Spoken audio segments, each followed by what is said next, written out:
அதிமுக மாவட்ட மாணவரணி செயலாளர் தலைமையில் 200க்கும் மேற்பட்டவர்கள் திமுகவில் இணைந்தனர்.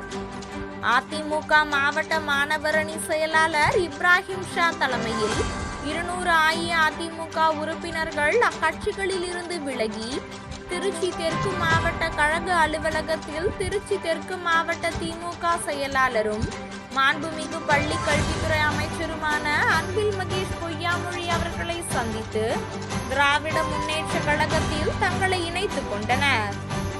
இந்நிகழ்வில் மாநகர கழக செயலாளர் மு மதிவாணன், பகுதி கழக செயலாளர் ஆர் மோகன், வட்டக்கழக செயலாளர் எஸ் சிவகுமார், மாமன்ற உறுப்பினர் கே பன்னீர்செல்வம் ஆகியோர் உடனிருந்தனர்.